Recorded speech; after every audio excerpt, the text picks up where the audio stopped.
the set. It's go time. And then, Nicole, you were saying that Lauren Colt put out some nasty tweet about Dave Reichert. Well, I mean, he says, I'm reading it right now, don't vote or support before doing your research. That's how we got in this mess to begin with. If you want someone who has a worse constitutional voting record than some Democrats, he's your man. Nasty tweet. What is he even talking about?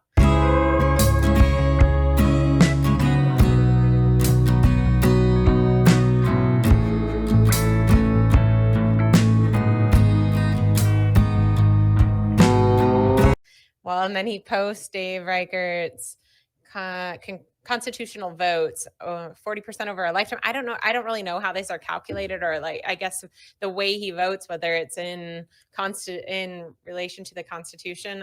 It was a little bit confusing in Iowa. Like on votes in Congress. First of all, who does he want people to vote for? Him?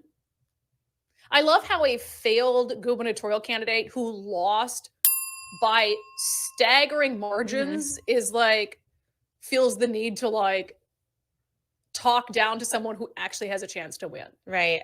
I mean, and then he comments again because he's like, people are all mad at me. Like, it's my voting record. I'm just sharing information. So yeah, I don't know why he's even getting into this.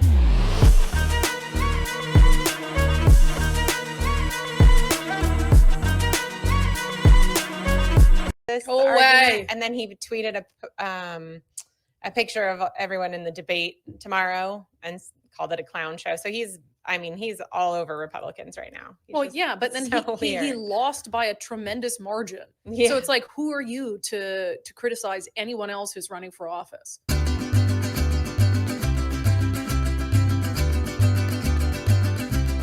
I don't understand that at all. I mean, sharing information is one thing. I guess it just needs this picture.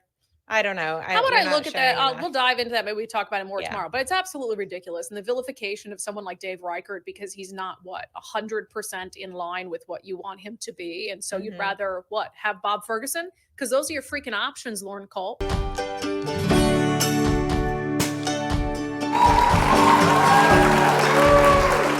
Right. You can convince your supporters. That's the choice. It's either a Republican who shares most of your values, probably 98%, or it's Bob Ferguson. That's the stupidity of what you're doing. And I don't know if you don't realize it, if you don't care, if you just want the whole system to burn down because you lost and you feel sorry for yourself and you're angsty or whatever it is. But that is what you're doing by splitting the Republican vote, by acting like a child, like a petty, petulant child who's really upset that they didn't win, or that Republicans didn't, coalesce behind your lies about the election. And then you're going to split Republican votes in a state where you cannot afford to lose one. And then you're going to hand the freaking election over to Bob Ferguson. How dumb is that? How dumb is that? How dumb is that? You cannot afford to lose one. And then you're going to hand the freaking election. And then when Bob Ferguson wins, you're going to whine and complain. Listen, I can't tell. I knew about CHOP. I knew about CHOP. Go away. Go away. Wow.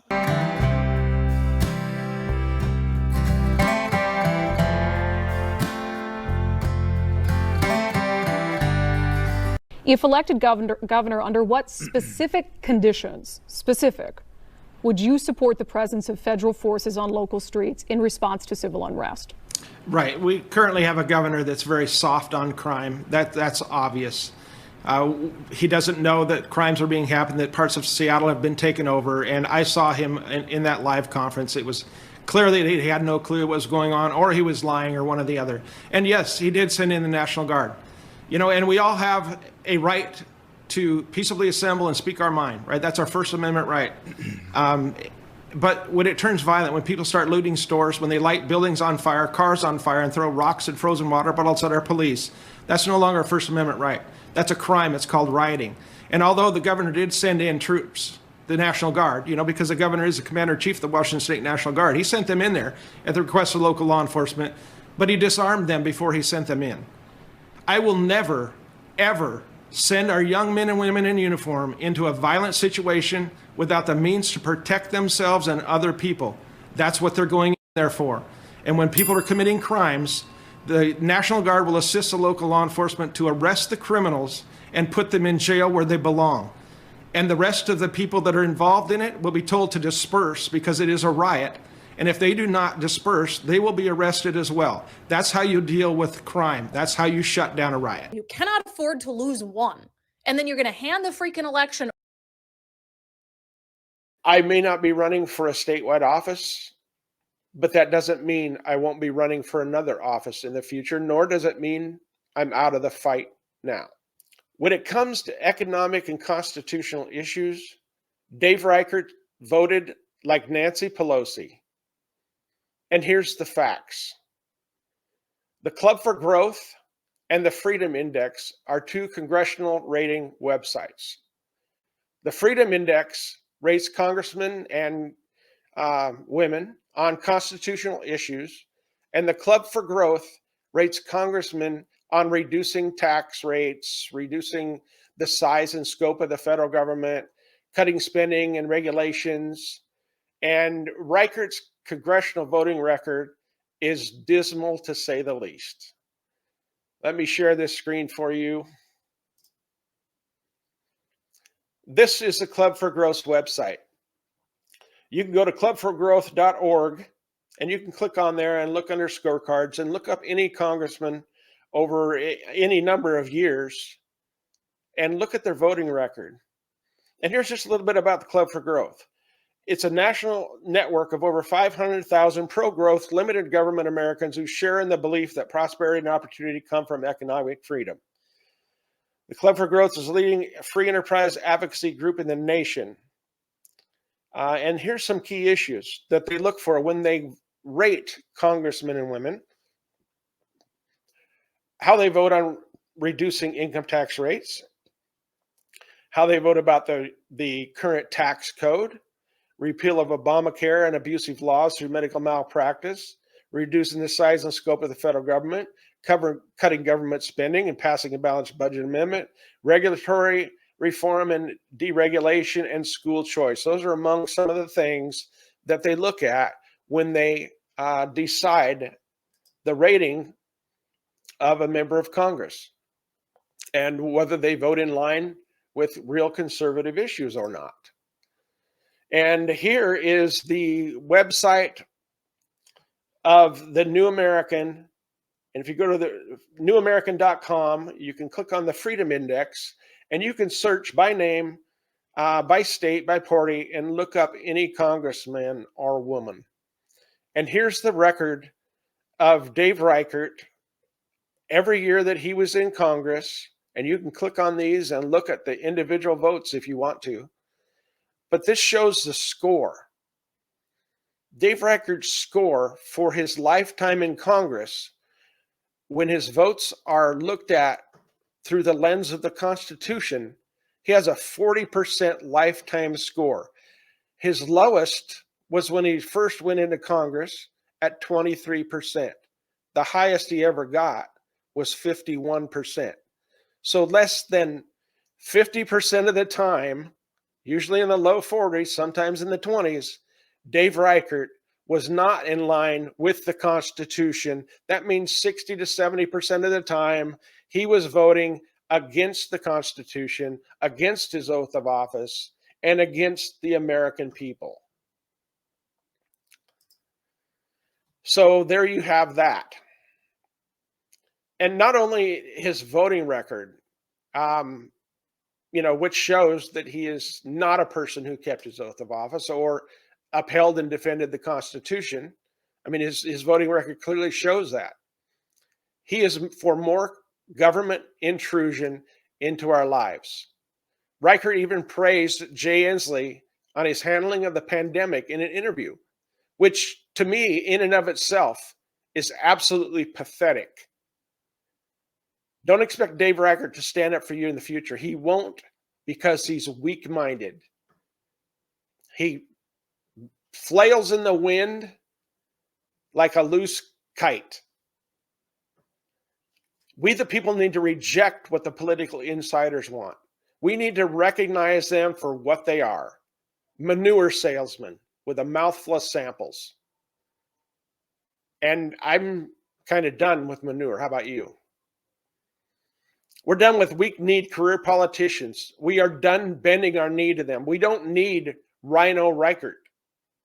We need someone for we the people. You know, a lot has changed over the last few years.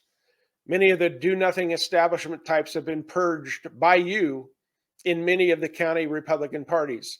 And we have a new chair for the state Republican Party, who I know believes in individual freedom and liberty. The man I'm about to tell you about is a fighter, and his name is Semi Bird. He has stood up for parents' rights. He has stood up and fought as a Green Beret for our country. It's time to replace the career politicians with career Americans. And Semi Bird is 100% a career American. He was born to a single mother of 7 children in the ghetto of East Oakland.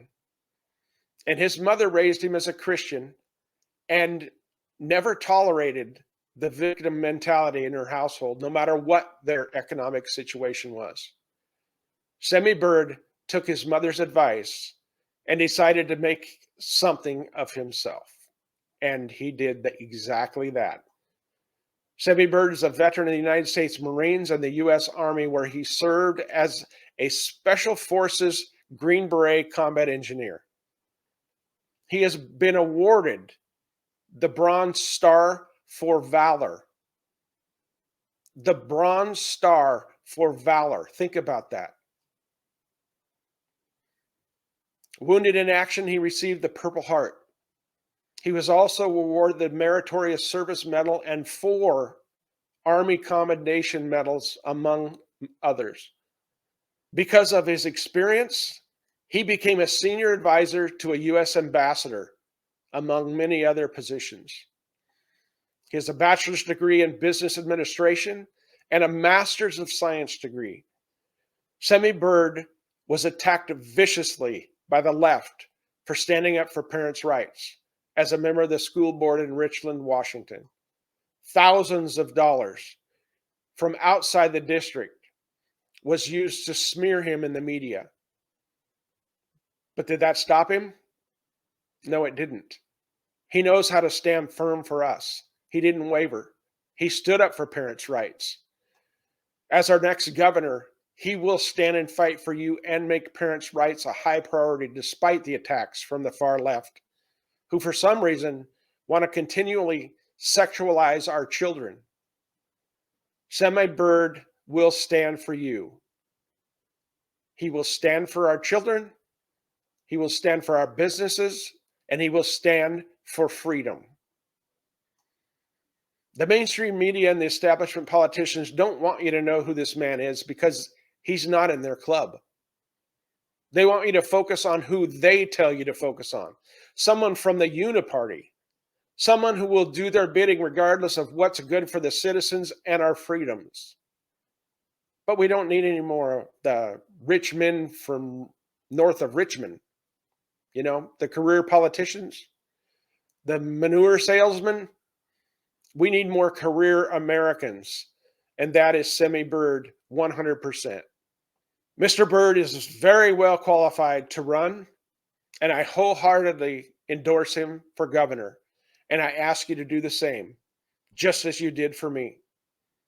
Please give Semi Bird your full support. Our state depends on you to give Olympia the bird. His website is birdforgovernor.com. Check it out and make the largest donation that you can, you guys.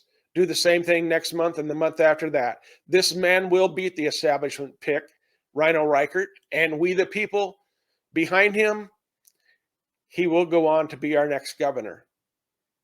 Now, there's going to be big money spent against Semi Bird and you, just like was spent against me and you. But we the people are wide awake now more than ever in history. We will flood the ballot box if we all participate. Do not give in. Do not give up. That's what they want. Push him over the top and tell all your friends to do the same thing, you guys. God bless you and thank you. Barbara and I feel your love. And we ask that you support Semi Bird for Governor. Birdforgovernor.com. United we stand, together we can.